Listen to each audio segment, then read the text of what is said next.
उनका भी हमें इंतजार रहेगा। लेकिन संजीव श्रीवास्तव, आज जिस तरीके का जोश प्रधानमंत्री नरेंद्र मोदी में उत्साह दिखा, उससे ज्यादातर लोगों के बीच में दिखा जब उन्होंने ऑपरेशन सिंदूर का जिक्र किया था। तो लोग मोदी के नारे लगा रहे थे, जयकारे लगा रहे थे और झुककर 2 बार उन्होंने नमन किया है। आज इस संबोधन को आप किस तरह से देखते हैं? पाकिस्तान को यहां से क्या, सरहदी जिले से क्या संदेश गया? जी ये देखिए, ये एक विजय उद्घोष है, विजय की घोषणा है और पाकिस्तान के जो आतंकपरस्त मंसूबे थे उसको ध्वस्त किया गया है, आतंक के ठिकानों को मिट्टी में मिला दिया गया है। और जैसा कि प्राइम मिनिस्टर श्री नरेंद्र मोदी ने कहा कि जो सिंदूर मिटाने निकले थे उनको उनका अंजाम तक पहुंचा दिया गया है। तो ये जो जाहिर है कि भारत को एक बहुत ही बड़ी विजय हासिल हुई है और इसी विजय की जो घोषणा, इसी विजय का जो उद्घोष है वो आज प्राइम मिनिस्टर श्री नरेंद्र मोदी के शब्दों में महसूस किया जा सकता है, सुना जा सकता है। और आपने देखा कि किस तरीके से वहां की जनता लगातार प्राइम मिनिस्टर मोदी का अभिवादन कर रही थी और उन्होंने इसको सहर्ष उसके प्रति अपनी अभिभूति भी व्यक्त की। तो ये स्पष्ट है कि प्राइम मिनिस्टर मोदी के नेतृत्व का ये जो नया भारत है वो एक बड़ी मजबूत छवि और संकल्प के साथ उभरा है। पूरे विश्व पटल पर भारत की जो साख है, जो भारत की पहचान है, जो भारत की शक्ति है, वो और अधिक मजबूत हुई है। और आज का जो ये नया भारत है वो आज आतंकवाद के संदर्भ में उसी तरीके की लड़ाई लड़ता है, उसी तरीके का अप्रोच रखता है जैसा कि United states of America, Israel तथा कुछ यूरोपीय राष्ट्र रखते हैं। आतंकवाद के प्रति हमारी जो नीति है वो जीरो टॉलरेंस की है और ये जीरो टॉलरेंस की नीति के तहत आतंकियों को एक बड़ा जवाब दिया गया है, ऐसा जवाब कि जिसकी की पाकिस्तान ने कल्पना भी नहीं की होगी कि ऐसा भी भारत जवाब दे सकता है। तो ये जैसा कि उन्होंने कहा था प्राइम मिनिस्टर मोदी ने अपनी मधुबनी की रैली में बिहार में पहलगाम की घटना के बाद कि ऐसा जवाब देंगे कि आपने कल्पना भी नहीं की होगी। और आतंक के जो ठिकानों को मिट्टी में मिलाने का जो संकल्प किया था उन्होंने, उसको उन्होंने सिद्ध किया है। संकल्प को पूरा भी किया है। नए भारत का जिक्र जो किया गया, पौरुष भारद्वाज, चूंकि डेलीगेशन भी अब रवाना हो गया है अलग अलग देशों की यात्रा पर, जो पोल खोलने का काम पाकिस्तान के लिए करेगा। और यहां पर प्रधानमंत्री नरेंद्र मोदी ने इस डेलीगेशन का भी जिक्र किया जिसमें आपके भी सांसद हैं, यानी विपक्षी सांसद भी हैं। तो जरा मुझे बताइए, नए भारत का किस तरह से देखते हैं जो आतंक का फन कुचलने की इस तरीके से ताकत रखता है? चाहूंगा कि निश्चित तौर पे जो ऑपरेशन सिंधु हुआ उसमें हमारी सेना ने जो है वो अदम्य साहस का और अदम्य वीरता का परिचय दिया। और साथ ही साथ देखिए, सेना ने अपनी पुरानी परंपरा जो 1965 की थी, 1971 की थी या कारगिल वाली जो परंपरा थी उसको कायम रखते हुए अपनी स्पेशलिटी इस मायने में साबित करी कि आतंकवादियों के ठिकानों को इस तरीके से तबाह किया गया कि वहां पर सिर्फ आतंकवादियों के ठिकानों को ही नुकसान हुआ, किसी आमजन को हानि नहीं हुई। ये स्पेशलिटी जो अमेरिका की सेना की कही जाती थी या फिर इजराइल की सेना की कही जाती थी, निश्चित तौर पे सेना ने जो है देशवासियों का जो है वीरता और गौरव में तो पहले ही मान बढ़ाया हुआ था। परंतु अब जो तकनीक के मामले में और जो एक स्पेशलिटी के मामले में जो है अपनी तुलना अमेरिका या इजराइल जैसे देशों के साथ करवा के निश्चित तौर पे प्रत्येक भारतवासी का जो है गौरव जो है पूरे विश्व में सर जो है गर्व से ऊंचा कर दिया। परंतु देखिए, मैं आपको साथ ही साथ एक बात और कहना चाहूंगा कि भारतीय जनता पार्टी हो या प्रधानमंत्री जी हो, ये पूरा जो मसला है ये 2 ट्रैक पे है। हालांकि दोनों ट्रैक रेलवे के ट्रैक की जैसे समानांतर हैं, परंतु 2 ट्रैक अलग अलग हैं। देखिए, मैं कहना चाहूंगा कि एक सेना वाला मामला है और एक सरकार वाला मामला है। सेना के शौर्य का मामला है और सरकार की कूटनीति का मामला है। निश्चित तौर पे सेना जो है वो अपने मिशन में सफल हुई है, पूरे विश्व में भारत का मान जो है ऊंचा किया। परंतु सरकार जो है वो कूटनीतिक मोर्चे पे सरकार की जो हार हुई, मुझे लगता है कि प्रधानमंत्री जी को कम से कम उस पर भी जो है इस मायने में प्रकाश डालना चाहिए कि कई कंफ्यूजन अभी तक बने हुए हैं जिसको कि सरकार के द्वारा जो है अधिकृत तौर पे ना तो उसका खंडन किया गया और ना उसके अधिकृत तौर पे संबंधित पक्षों के यहाँ आपत्ति दर्ज करवाएगी। आपको ध्यान है कि जब ये युद्ध चल रहा था उस समय जो है प्रत्येक देशवासी का जो है देश प्रेम जो था चरम पे था। प्रत्येक देशवासी इस बात को कह रहा था और खास करके कांग्रेस पार्टी से तमाम विपक्ष प्रधानमंत्री जी को कह रहा था कि प्रधानमंत्री जी, आप जो अब तक जो बातें बड़ी बड़ी करते थे, चाहे पीओके ले लेंगे, हम इस्लामाबाद पे चढ़ाई कर देंगे, पूरा देश आपके साथ खड़ा हुआ है, पूरी विपक्ष आपके साथ खड़ा हुआ है। इस समय पाकिस्तान को ऐसा सबक सिखाइए कि पाकिस्तान की पीढ़ियां याद करे। परंतु देखिए, युद्ध चलते चलते कहां तो टीवी चैनलों पे खबरें ये आ रही थी और अन्य समाचार पत्रों पे यूरोप के उस पे भी जो है खबरें आ रही थी कि भारत की सेना जो है वो निरंतर आगे बढ़ती जा रही है। भारत की सेना ने आज पाकिस्तान के ये डिस्ट्रॉय कर दिया, फलाना कैंप डिस्ट्रॉय कर दिया। और साथ ही साथ हमारी सेना की उपलब्धि देखिए कि पाकिस्तान ने हमारे ऊपर इतनी मिसाइलें छोड़ने की कोशिश करी, इतने ड्रोन छोड़ने की कोशिश करी, परंतु हमारा जरा सा भी नुकसान नहीं हुआ। ये हमारी बहुत बड़ी उपलब्धि रही। परंतु देखिए, अचानक जो है ट्रंप का ट्वीट आता है, वो कहते हैं कि भाई मैंने दोनों देशों को धमका दिया, मैंने व्यापार की धमकी दी कि मैं व्यापार बंद कर दूंगा, और उसके बाद में जो है बोले अभी दोनों पक्ष जो है 5 बजे के बाद में सीज फायर कर देंगे। उसके बाद भारत सरकार जो 2 घंटे बाद में प्रेस कॉन्फ्रेंस करके कहती है कि साहब हाँ बोले हमने सीज फायर को मान लिया। उसके बाद ट्रंप लगातार इस बात को कहते हैं कि भाई है ना, मैंने भारत पाकिस्तान को कहा कि भाई व्यापार करो, व्यापार बंद हो जाएगा, ऐसा हो जाएगा, भारद्वाज जी, मुझे लगता है कि आपने ट्रंप का जिक्र किया लेकिन उनके यू टर्न का जिक्र नहीं किया। मुझे लग रहा है कि आप अपडेट हो जाइए। उन्होंने फिर कहा था कि मैंने कोई मध्यस्थता नहीं की, मैंने मदद की। सर उन्होंने कहा मैंने मदद की। मैं आपको अपडेट करना चाहूंगा कि उन्होंने जब यू टर्न लिया उसके बाद में कल जो है उनकी अफ्रीका के जो राष्ट्रपति से मुलाकात हुई, आज के समाचार पत्रों में है, आप उसमें देखिए, उन्होंने वापस यू टर्न ले लिया। यू टर्न लेने के बाद वापस यू टर्न ले लिया। उन्होंने दोबारा इस बात को दोहराया कि भारत और पाकिस्तान का जो है। पौरुष जी, अगर आप सरकार की कूटनीति को समझ नहीं पा रहे हैं तो फिर इसका हिस्सा क्यों बन रहे हैं? हिस्सा तो वो डेलीगेशन भी है ना जो कि अलग अलग देशों में यात्रा कर रहा है और पाकिस्तान की पोल खोल रहा है, तो फिर आपने अपने सांसदों को क्यों भेजा? पाकिस्तान की देखिए, पाकिस्तान की पोल खोलना एक अलग विषय है, सेना का ऑपरेशन होना एक अलग विषय है। और भारत सरकार, मैं आपसे इस बात को पूछ रहा हूं कि क्या आप सीधी सी बहुत एक लाइन का जवाब भारतीय जनता पार्टी से ले लीजिए, मैं संतुष्ट हो जाऊंगा। ठीक है। क्या भारत सरकार ने अमेरिकी सरकार को कोई पत्र या ईमेल भेजकर ट्रंप के बयान पर ऑफिशियल आपत्ति दर्ज करवाई, आधिकारिक तौर पर आपत्ति दर्ज करवाई कि भाई आपके राष्ट्रपति हमारे यहाँ इस तरह का भ्रम क्यों फैला रहे हैं? क्या आपके राष्ट्रपति का बयान है वो सीधा सीधा हमारी संप्रभुता पर जो है वो अटैक है, हमारे द्वारा किए गए शिमला समझौते का उल्लंघन है? ठीक है, राखी राठौर हमारे साथ जुड़ गई हैं आपकी बात रखने के लिए। बीजेपी के प्रवक्ता है वरिष्ठ राखी राठौर जी, जरा जवाब दे दीजिए। वो कह रहे हैं कि कूटनीतिक हिस्से पे कमजोर रही है सरकार और ट्रंप का वो जिक्र कर रहे हैं। देखिए मनुराज, आज 1 महीने बाद में, एग्जैक्ट 1 महीने बाद में प्रधानमंत्री जी राजस्थान में थे और मैं गौरवान्वित महसूस करती हूँ जिस तरह का उन्होंने महिलाओं के प्रति बात करी, उनका उद्बोधन रहा। महिलाओं को एक सुरक्षित महसूस कराना, उनको ये बताना, ये समझाना और इस बात का विश्वास दिलाना कि हमारे देश के अंदर एक ऐसे प्रधानमंत्री हैं जो कि सिंदूर के लिए किसी भी हद तक जा सकते हैं। महिलाओं का सिंदूर जो उनके मान सम्मान से रिलेटेड है, उसके लिए जिस तरह से आतंकियों का उन्होंने खात्मा किया है, मैं सलाम करती हूँ ऐसी सेना को। और मैं गौरवान्वित महसूस करती हूँ कि हमारे देश का नेतृत्व एक ऐसे हाथों में है जो कि कड़े से कड़ा जवाब देना जानते हैं।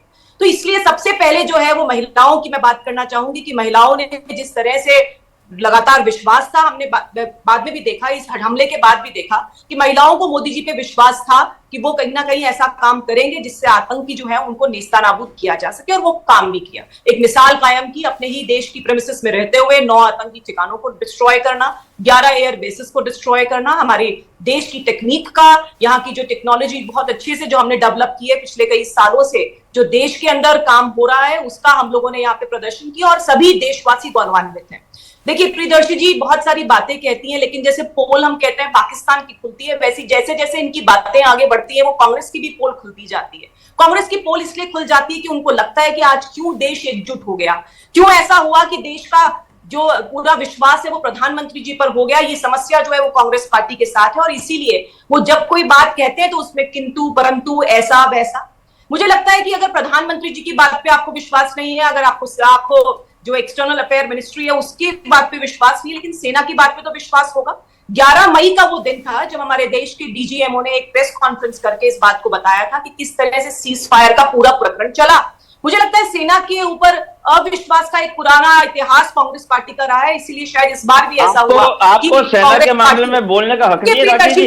राखी जी, सेना की आड़ में मत छुपिए, पहले भगवान राम की आड़ में छुपते थे, सेना की आड़ में छुपते। तरीका नहीं है मनुराज जी, बहुत अच्छा सेना की आड़ में छुपिए। मेरे सवाल का जवाब दीजिए, क्या आपने अमेरिकी सरकार को कोई पत्र भेज करके आधिकारिक तौर पर आपत्ति दर्ज करवाई ट्रंप के बयान पे? सवाल का जवाब दीजिए।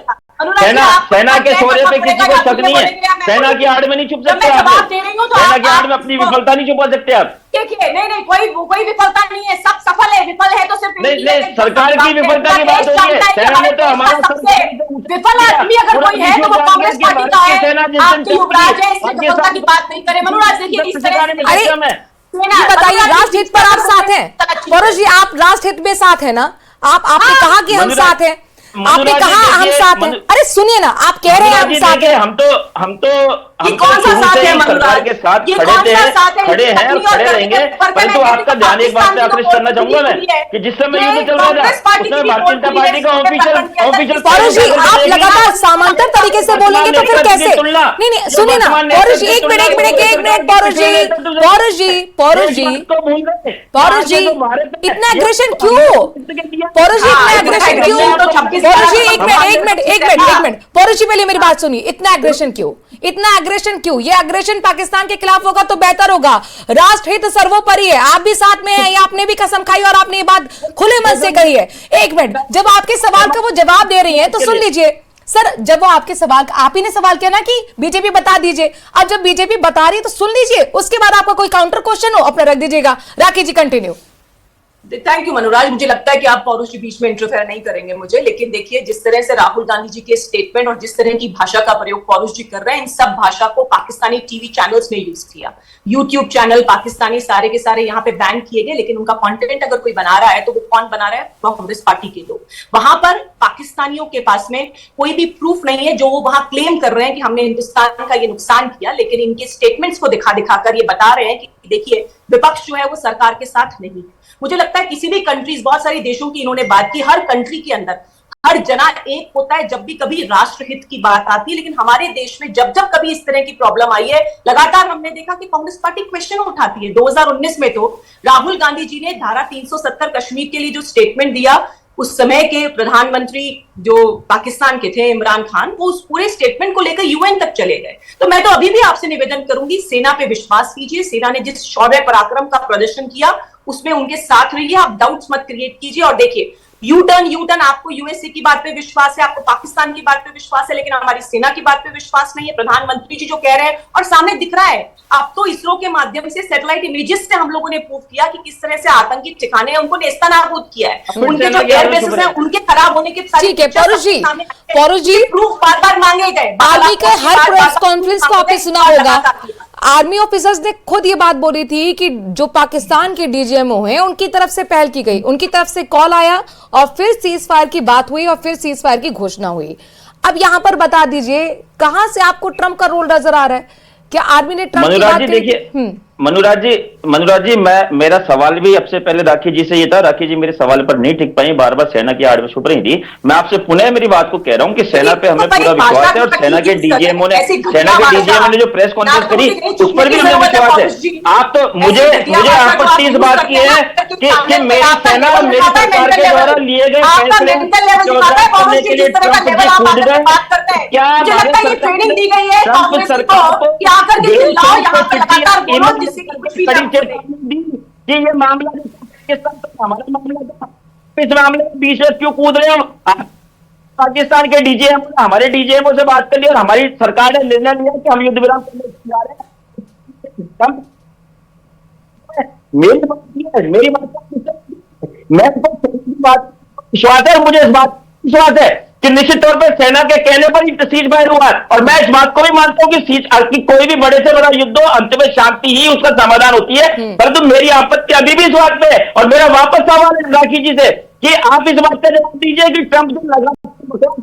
पौरुष जी, एक तरफ आप कहते हैं कि राष्ट्र सर्वोपरि है, दूसरी तरफ आप सेना जो प्रेस कॉन्फ्रेंस कर रही है, जो जानकारी दे रही है, उसी पे विश्वास नहीं कर पा रहे हैं। अरे अमेरिका विदेश मंत्रालय का स्टेटमेंट तो आपने सुन लिया होगा, उन्होंने कहा था कि सीधी बातचीत भारत और पाकिस्तान की हुई है, दोनों की बातचीत हुई है, हमने मध्यस्थता नहीं की है। अच्छा, मैं संजीव श्रीवास्तव जी को लाना चाहूंगी।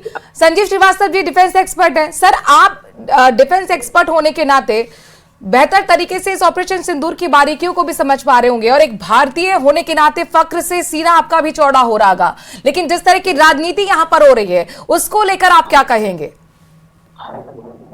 जी, हम सबका सीना जो है फक्र से चौड़ा है, लेकिन कुछ चंद लोगों को जाहिर है कि चाहे वो सरकार कितना भी अच्छा प्रदर्शन क्यों न कर ले, उनको हमेशा उसमें कोई ना कोई कमी दिखाई देगी। और ये संकीर्ण राजनीतिक जो स्वार्थ सिद्धि राष्ट्रीय सुरक्षा के विषयों पर नहीं होनी चाहिए, ये बात मैं कहना चाहता हूं। और ये बहुत दुर्भाग्यपूर्ण है कि राष्ट्र की सुरक्षा, राष्ट्र की रक्षा के विषय पर एक क्षुद्र राजनीति करने की कोशिश की जा रही है। ये तो नहीं पूछा गया कि हमारी सेनाओं ने कितने विमान पाकिस्तान के गिराए, ये पूछा जरूर जा रहा है कुछ नेताओं के द्वारा जो कि अपने आप को बड़े जिम्मेदार दल के नेता कहते हैं, वर्षों तक, दशकों तक शासन किया है, और उसके बाद भी इस तरीके के अपरिपक्व सवाल पूछ रहे हैं, जबकि सेनाएं कह चुकी हैं। संजीव जी, आप तो खुलकर बोलिए ना, उनके प्रवक्ता भी मौजूद है, कौन पूछ रहा है? श्री राहुल गांधी जी का ट्वीट आपने देखा, उन्होंने स्पष्ट रूप से ये पूछा है कि ये सरकार बताए कि कितने विमान हमारे गिरे हैं। ये क्या सवाल हुआ? ये तो मुझे स्टेटमेंट बता दीजिए। ये कोई सवाल तो नहीं हुआ कि कितने विमान गिरे। विदेश मंत्री जी का क्या स्टेटमेंट था वो भी बता दीजिए, राहुल गांधी जी के द्वारा किस संदर्भ में पूछा गया ये भी बता दीजिए।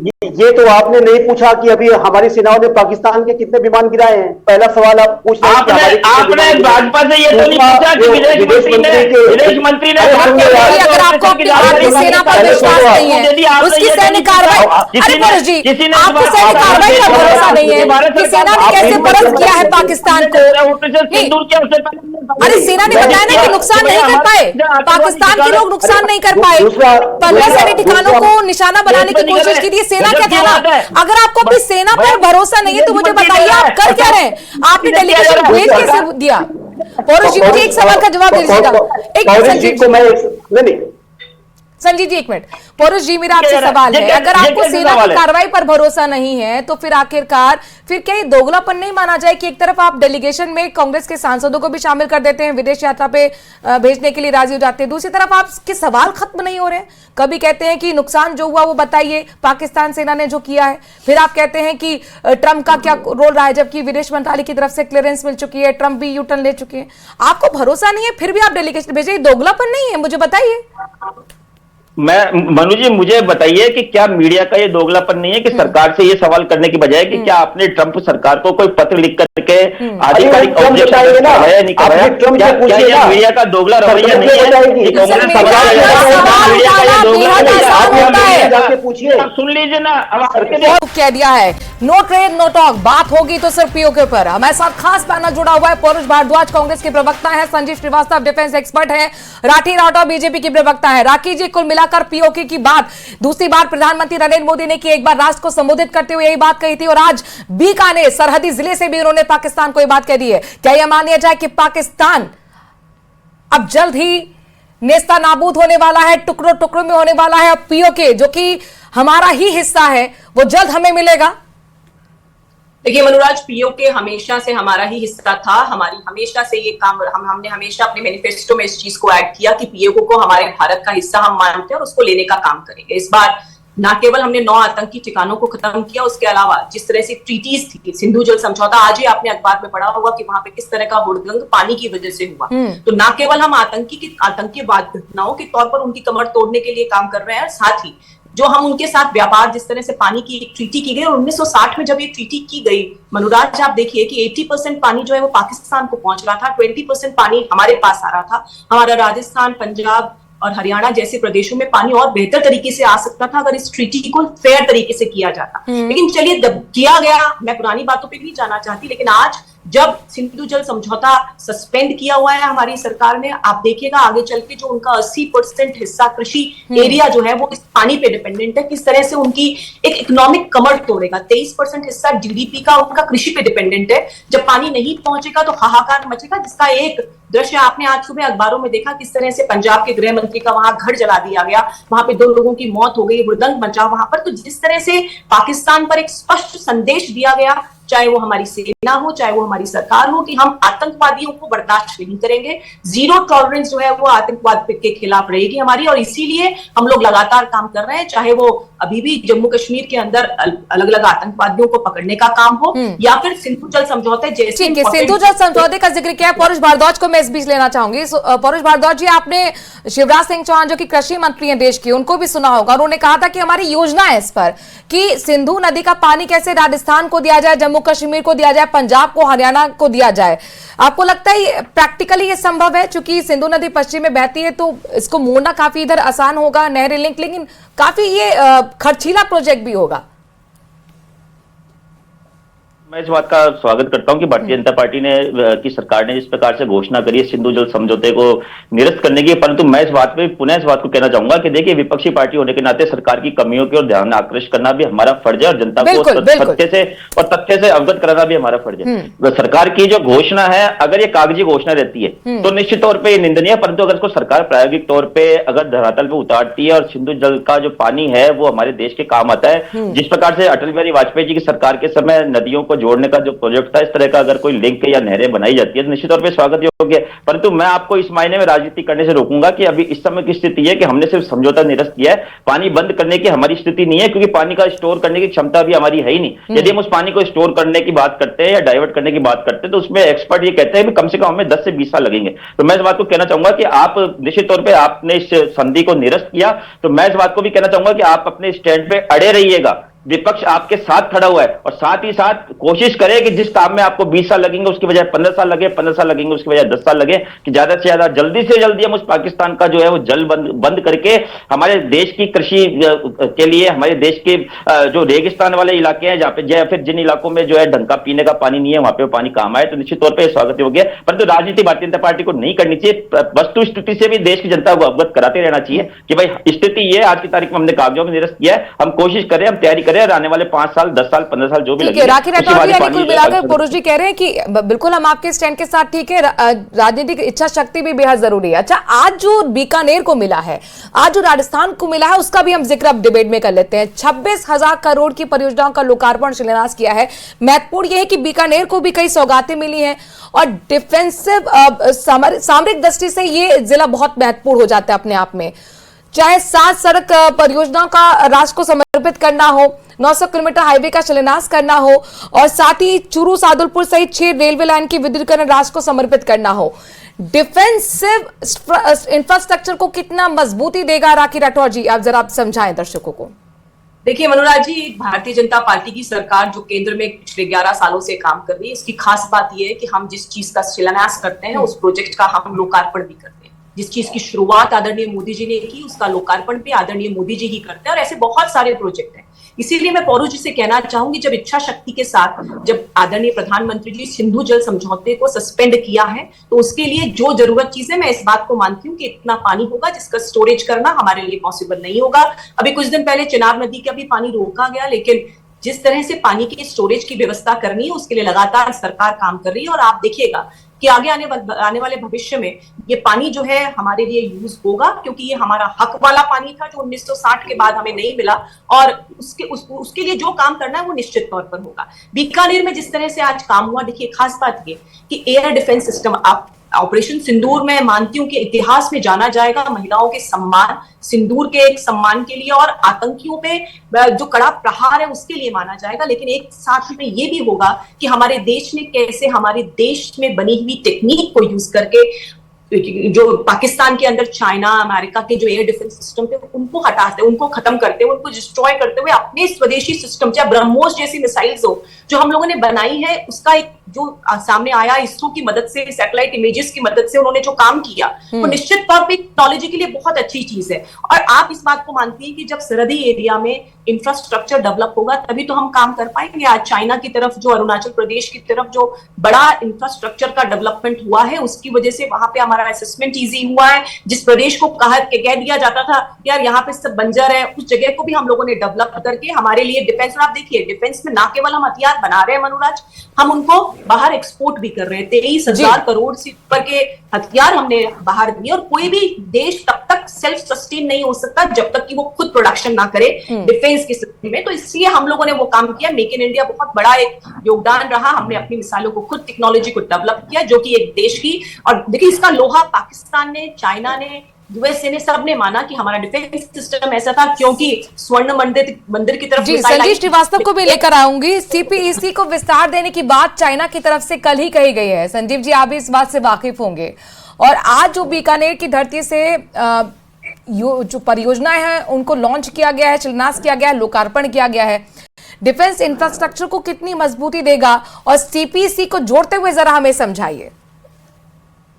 देखिए, चाइना का ये जो चाइना पाकिस्तान इकोनॉमिक कॉरिडोर है वो चाइना के औपनिवेशिक जो उसका बेल्ट एंड रोड इनिशिएटिव है उसका हिस्सा है। और सीपीईसी के माध्यम से चाइना पाकिस्तान में जो पैसे दे रहा है वो लोन के तौर पर दे रहा है, और इस माध्यम से चाइना पाकिस्तान को डेब्ट ट्रैप में फंसा रहा है, वो प्रीडेटरी इकोनॉमिक्स कंडक्ट कर रहा है, और चाइना के कर्ज के जाल में पाकिस्तान फंसता जा रहा है।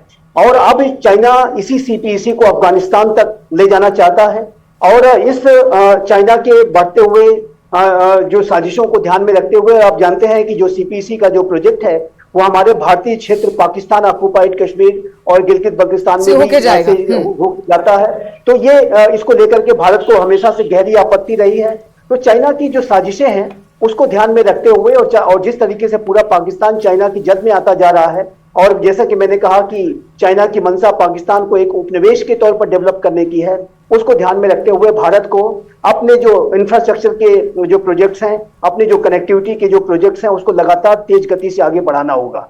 और अभी आपने देखा कि हमारे विदेश मंत्री श्री एस जयशंकर ने अफगानिस्तान के तालिबान सरकार के विदेश मंत्री से भी बातचीत की थी, और जैसे हमने सिंधु जल समझौता अपने देश में तो स्थगित किया ही है, अफगानिस्तान में जो काबुल नदी पर एक सहतूत बांध परियोजना जो चल रही है उसको भारत ने बड़ी मदद देने का संकल्प दिया है। और ये जो एग्रीमेंट था भारत और अफगानिस्तान के बीच में 2021 में साइन हुआ था, जिसमें कि $236 मिलियन की जो राशि है वो भारत अफगानिस्तान को देगा। तो अफगानिस्तान से भारत के जो संपर्कों को बढ़ाना भी आज समय की आवश्यकता है। यद्यपि कि हमने अफगानिस्तान की तालिबान सरकार को रिकॉग्नाइज नहीं किया है, लेकिन हमारा जो वर्किंग एंगेजमेंट है वो अब अफगानिस्तान के साथ बढ़ेगा, क्योंकि चाइना लगातार अफगानिस्तान में भी अपने दबदबे को बढ़ा रहा है। पाकिस्तान को तो उसने जद में लिया ही है। तो मेरा ऐसा मानना है कि अपने देश में भी जो इंफ्रास्ट्रक्चर के जो प्रोजेक्ट्स हैं, लगातार कनेक्टिविटी के प्रोजेक्ट्स हैं, वो तो बढ़ने ही चाहिए। साथ ही साथ हमें चाहे वो अफगानिस्तान हो चाहे वो ईरान हो, जैसे कि आप जानते हैं कि ईरान में हमने जो एक बहुत ही बड़ा चाबहार पोर्ट वहां डेवलप किया है, और अब अफगानिस्तान के साथ भी अपने संपर्कों को बढ़ा करके, शहतूत बांध परियोजना को बढ़ा करके, काबुल नदी और कुनार नदी पर बांध को बनाने में अफगानिस्तान का सहयोग दे करके भारत अपने संपर्कों को बढ़ाएगा। और चाइना के इस तरीके की जो विस्तारवादी साजिशें हैं उसका रिस्पॉन्स भारत बहुत बड़े तौर पर कर रहा है। और दूसरा मैं ये कहना चाहता हूं कि सिंधु जल समझौता तो हमने अपनी तरफ रोका ही है, लेकिन साथ ही साथ जब अफगानिस्तान काबुल नदी का और कुनार नदी का पानी भी रोकेगा तो पाकिस्तान को दोहरी मार पड़ेगी। और इसी वजह से मैं कहता हूं कि पाकिस्तान के हुक्मरानों ने कल्पना भी नहीं की होगी, जैसा कि हमारे प्राइम मिनिस्टर श्री नरेंद्र मोदी ने कहा, कि हम किस तरीके का काउंटर टेरर रिस्पॉन्स करेंगे। और ये आप देखिए तो ये इकोनॉमिक स्ट्राइक भी है, डिप्लोमेटिक स्ट्राइक भी है, डिजिटल स्ट्राइक भी है, और मिलिट्री स्ट्राइक तो हमने की ही है। और पाकिस्तान को एक जीरो टॉलरेंस की नीति के साथ, एक सशक्त और मजबूत नीति के साथ जो है प्रहार किया गया है। और इतना कहने के बाद मैं अंत में एक बात और आपके इस सवाल के जवाब में कहना चाहता हूं कि पाकिस्तान के संदर्भ में एक लक्ष्मण रेखा खींच दी गई है, एक न्यू नॉर्मल को सेट कर दिया गया है कि यदि पाकिस्तान ने अगली बार से भारत के ऊपर कोई आतंकी हमला करने की साजिश रची तो हम जो रिस्पांस करेंगे उसमें आतंकियों में और आतंक के पनाहगारों में कोई भेद नहीं किया जाएगा। बिल्कुल, 3 सूत्र प्रधानमंत्री नरेंद्र मोदी ने बताया। उन्होंने कहा कि सीज फायर का उल्लंघन मतलब इसे एक्ट ऑफ वॉर भी माना जाएगा। बोरिस भारद्वाज जी को भी लेकर आऊंगी, कांग्रेस के प्रवक्ता जुड़े हैं और उन्हें जाना भी है आपसे। मत्सर, महत्वपूर्ण सवाल यह है क्योंकि आज 103 अमृत स्टेशन, रेलवे स्टेशन का जो कि रीडेवलप किए गए हैं उनका भी उद्घाटन प्रधानमंत्री नरेंद्र मोदी ने किया। और बीजेपी की तरफ से साफ तौर पर कहा गया, अश्विनी वैष्णव की तरफ से साफ तौर पर कहा गया कि हमारी सरकार ने छोटे जो स्टेशन हैं उन पर ध्यान दिया, पिछली सरकारों ने नहीं ऐसा किया। देखिए, मैं चूंकि बात मंत्री जी ने पिछली कांग्रेस सरकार की आलोचना की, इसलिए मुझे कहना पड़ रहा है कि राजस्थान में पिछले 10 साल तक, देश में पिछले 10 साल तक भारतीय जनता पार्टी की सरकार रही, 25 सांसद भारतीय जनता पार्टी के रहे, परंतु यूपीए 2 के समय हमारे द्वारा 2 महत्वपूर्ण रेल परियोजना शुरू की गई थी। और भीलवाड़ा में जो है मेमो कोच फैक्ट्री का हमने शिलान्यास तक जो है वो कर दिया था, परंतु भारतीय जनता पार्टी की सरकार ने आते सबसे पहले उसको बंद किया। तो जो भारतीय जनता पार्टी की सरकार जो है वो दलगत राजनीति करती है, देश को प्रथम की बजाय जो है राजनीति प्रथम का लक्ष्य रखती है, उसको इस तरह की बातें ना ही करे तो अच्छा लगता है। और दूसरी बात मैं ये भी कहना चाहूंगा कि देखिए, प्रधानमंत्री जी ने जो बातें करी, निश्चित तौर पर कांग्रेस पार्टी सब में साथ खड़ी है, बशर्ते कि आप यू टर्न नहीं ले और देश की अस्मिता के साथ कोई समझौता नहीं करें। मैं वापस उदाहरण के तौर पर इस बात को कहना चाहूंगा कि देखिए, प्रधानमंत्री जी ने कहा कि अपने राष्ट्र के नाम संबोधन में कहा कि भाई यूटर्न की आप बात करें, थोड़ा एक्सप्लेन कर दे किस तरीके यूटर्न की आपको आशंका है। मैं बता रहा हूँ, देखिए पहले प्रधानमंत्री जी के द्वारा राष्ट्र के संबोधन में कहा गया कि भाई है ना पानी, खून और पानी जो है व्यापार एक साथ नहीं बह सकता। जबकि स्थिति क्या हो गई, हमने समाचार पत्रों में खबर पड़ी कि बाघा जो बॉर्डर है उसको जो है वापस व्यापार के लिए खोल दिया गया। जो हमारी जो सेना है वहां पे जो रिट्रीट सेरेमनी होती थी वो वहां पर पुनः शुरू हो गई है। तो दूसरी बात देखिए, सबसे बड़ी बात, भारतीय जनता पार्टी एक तरफ कांग्रेस पे सेना को लेकर राजनीति करने का आरोप लगाती है, जबकि कांग्रेस पार्टी बार बार स्पष्ट करती है कि सेना ने निश्चित तौर पर हमारा मान बढ़ाया, पूरे देश का मान बढ़ाया। सेना और सरकार को की नीतियां अलग अलग होती है, दोनों को अलग अलग करके देखने की आवश्यकता है। और उसके बाद सोफिया कुरैशी वाला मामला आप देखिए कि कहां तो सरकार सोफिया कुरैशी जी को जो है अपना ब्रांड एम्बेसडर बना के प्रस्तुत करी थी, और इनका एक मंत्री उनके खिलाफ अभद्र टिप्पणी करते हैं, पाकिस्तानियों की बहन बताते हैं। उसके बाद में इनकी सरकार के द्वारा उसके खिलाफ कोई कार्रवाई नहीं की जाती। उच्च न्यायालय के निर्देश से मुकदमा दर्ज होता है और मुकदमा भी कमजोर होता है। जब दोबारा डांट पड़ती है उसके बाद मुकदमे में धाराएं मजबूत की जोड़ी जाती है। ये लोग सुप्रीम कोर्ट तक जाते हैं, सुप्रीम कोर्ट तक इनको लताड़ लगाती है। उसके बावजूद भारतीय जनता पार्टी का उस मंत्री के खिलाफ कोई कार्रवाई नहीं कर पाना भारतीय जनता पार्टी के दोहरे चरित्र को प्रदर्शित करता है। निश्चित तौर पर सेनाओं का मनोबल भी इससे गिरता है और भारत की जनता में भी जो है एक अच्छा मैसेज नहीं जाता। तो निश्चित तौर पर देखिए, आपको ध्यान होगा कि जब हमारी राजीव गांधी जी की सरकार थी उस समय असम में मामले चल रहे थे, असम में बोडो जो है उग्रवाद चरम पर था और उस समय शांति समझौते की बात हुई। तो हम तो आपसे यहाँ पे बात करें कि आपको सिर्फ एक मंत्री हटाने की बात कर रहे हैं। हमने तो हमारी पूरी सरकार, जो खुद हमारी कांग्रेस पार्टी की सरकार थी, हमने उस सरकार से संक्षेप में भी राखी जी मुस्कुरा रही थी जब बाघा बॉर्डर का आप जिक्र करें, रिट्रीट सेरेमनी शुरू हो गई। जरा ये बताइए, सूत्र जो बता रहे हैं कांग्रेस के, क्या ये सही? बिल्कुल गलत नैरेटिव मनुराज, वहां पे कोई ट्रेड स्टार्ट नहीं हुआ है। वाघा बॉर्डर में चैलेंज करती हूँ इनको, जरा आप बताएं कौन सा ट्रेड चालू हुआ है? व्यापार की बड़ी बात है। एक साथ नहीं हो सकता आतंकवाद और व्यापार। आप पूरे देश के समाचार पत्रों में खबर है, पूरे देश के समाचार पत्रों में। लेकिन जहां तक ये जो बातें की गई हैं, देखिए मुझे लगता है प्रत्यक्षम के टमाटर